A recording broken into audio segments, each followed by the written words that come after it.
Oh no, the door is closed, and I have these heavy bags. How will I ever get inside? Boy, if only somebody 27 years ago had had the foresight to say, this is a public educational setting, so you should make it as accessible as possible. Oh wait, they did.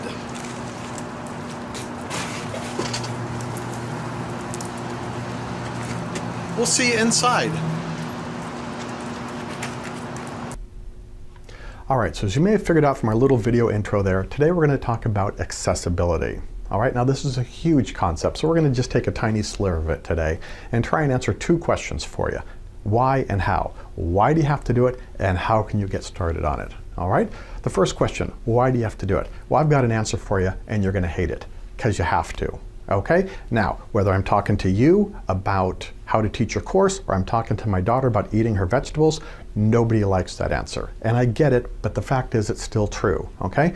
Whether we're talking about ADA compliance, Section 504 and 508, we're talking about funding, we're talking about accreditation, accessibility is now mandated. It's not optional anymore, okay? So that's the stick. I'd much rather talk about the carrot. All right, and that is when you increase the accessibility in your course, you benefit all your students, okay? In the same way that that ramp and that auto-opening door out there benefits you and me, as well as the person in a wheelchair, if you increase the accessibility of your course, you benefit all your students, not just those with visible or diagnosed disabilities. All right, so if you go through your course and you add descriptive tags to pictures, you follow basic style guidelines, you use headings, you add captions to your videos, you're increasing the ability of every person in your class to get that key information you want them to get, not just those with disabilities. All right, so let's talk about step one. How do you get started? And we're going to start with a very easy one today. We're going to talk about captioning. And the reason we're talking about this is very simple. People already use it. People know about it. They're familiar with it. This is the one that your students are going to use by far the most, okay? And the reason for that is pretty simple. If you spent any time on the internet, you've tried to watch a video that you couldn't follow along with. Maybe it was poor quality. Maybe it was somebody speaking with a thick accent. Maybe it was someone talking too fast.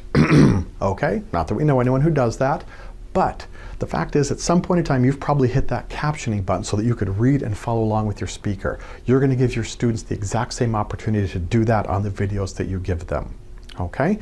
So that's the why. Let's talk about the how. Okay? And I promised you a surprise ending, and here it is. We're going to do it for you. Okay? Can't get easier than that. If you send us your videos, whether you send us the links, you send us the videos yourselves, send it to us. We will send it to be captured. We will pay for them to be captioned. And in 24 to 48 hours in most cases, we will send back to you a fully captioned video that you can then pass on to your students. So I don't know how much more simpler we can make it to start down this path of accessibility together, okay? Hopefully I will come back Monday. I will have an inbox full of requests for video captioning. That would be awesome. Don't forget, in a couple of hours here at the downtown campus, we've got the What's New in Canvas training. We've got it next week at the other campuses. So hopefully we'll see you at one of those. If not, hope you have a great weekend.